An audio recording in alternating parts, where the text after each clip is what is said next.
On behalf of the Bangsamoro people and the leadership of the Moro Islamic Liberation Front, or MILF in short, I would like to express our appreciation and gratitude for being invited and be part of this meaningful event. Indeed, we are very honored to be able to share with you our experience in our search for peace, which started not only during our generation, but even during the time of our forefathers, during the colonization period in the 16th century. We sincerely believe that the long struggle we have undertaken to attain peace and justice for our people and homeland is very relevant to the theme of this international meeting for peace sponsored by the community of Sant'Egidio, which is Peace is the Future. We likewise affirm that the role of dialogue has played very important role in sustaining our struggle for peace and progress in our homeland.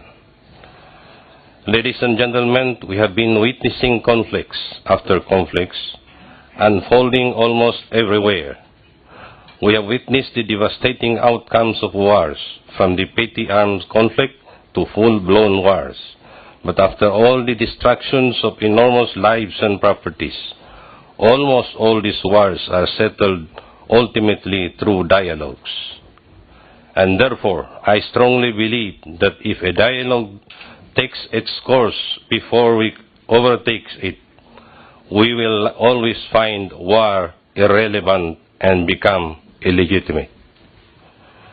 Today we are gathered in this noble event to showcase our willingness and commitment to achieve our shared goal, that is to see the world free of unwanted conflicts.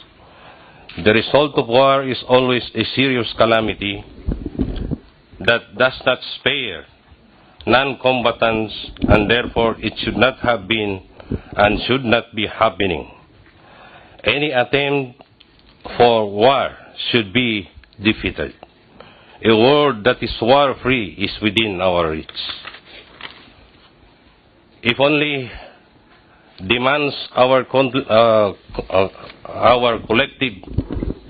efforts and common stand to reject war as a solution and make dialogue as an ultimate alternative to war. Ladies and gentlemen, allow me to bring your attention to the conflict in Mindanao, in southern Philippines, which is known as the Bangsamoro homeland, as this is one of the outstanding examples to elucidate the merits of dialogue over war as an option. The conflict in Mindanao Mindanao Island is one of the longest-running conflicts in the world, spanning 436 years to date. It started when the Spaniards in the 16th century came to colonize the present Philippine archipelago.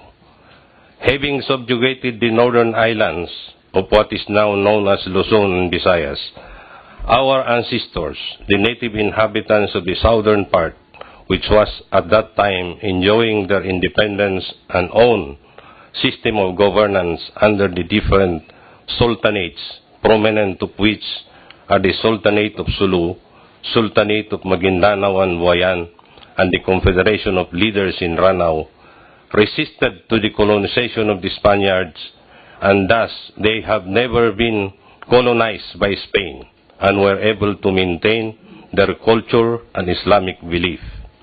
The Moros in Sulu in 1578 and later spread to Mindanao. The coming of Americans, however, is not a grandeur intervention to rescue our usurped territory and sovereignty. Their agenda was the same as the Spaniards' imperialism, but merely differs in policy, as they appears more pragmatic in their moral, psychological, and military warfare. The Americans have greatly disadvantaged the Moros, and they are proved to be more disastrous on a national grand scale when the United States of America granted the Spanish-conquered people an independent state in 1946, and for which they never conquered Mindanao and Sulu, have been illegally and immorally annexed to the entire territory of this newborn Republic of the Philippines.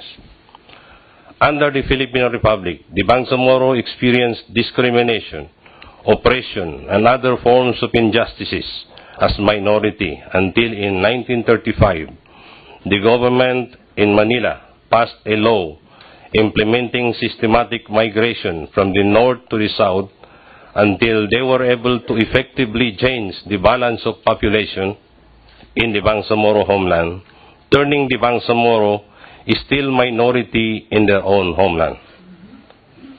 The situation of the Bangsamoro worsened during the late 60s when the Philippine government did not succeed in its program of integrating the minority Muslims to the majority Christian population, started a genocidal campaign against the Bangsamoro people, massacring thousands of innocent civilians, men and women, and children, which motivated the rise of armed struggle, initially as a defense, and in the early 70s was proclaimed an independent movement. This gave birth to the revolutionary fronts, including what is now the Moro Islamic Liberation Front, formed in the early 1970s. The leadership of the MILF is governed by the principles of Islam as a peaceful religion. It never encouraged war as a substitute of peace. However, in some instances, it cannot avoid war as countermeasures to contain the aggressions of the Philippine government and its armed forces.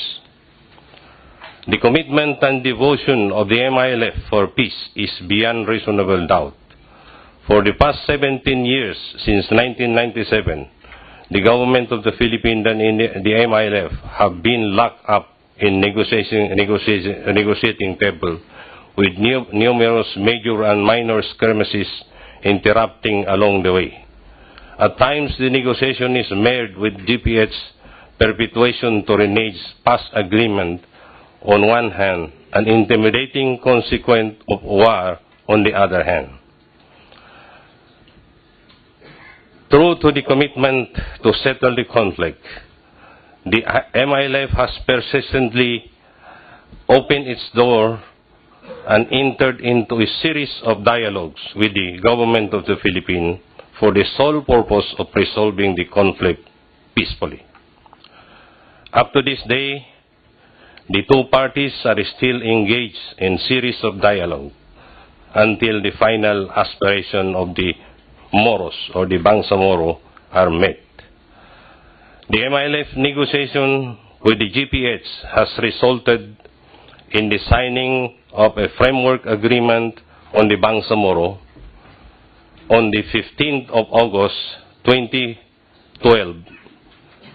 The signed agreement serves as the roadmap for the final comprehensive pact, and on the 27th of March 2014, the final agreement of comprehensive agreement on the Bangsamoro was signed.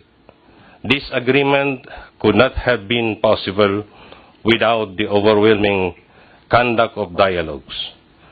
Finally, let me inform you that the community of Sant'Egidio is a member of the International Contact Group, or ICG, along with United Kingdom, Turkey, Saudi Arabia, Japan, and other international NGOs.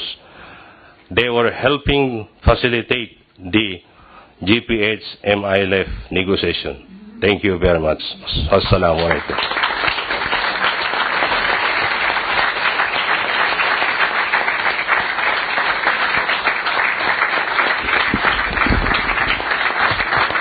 Grazie. Thank you very much. Thank you for your contribution and for giving us hope. You have showed us the importance of the dialogue. It's a replacement for war. We all know that war only brings destruction. And we know that dialogue is the means to peace. So we are very happy to be part of this negotiation, and we hope that the next steps will be fruitful.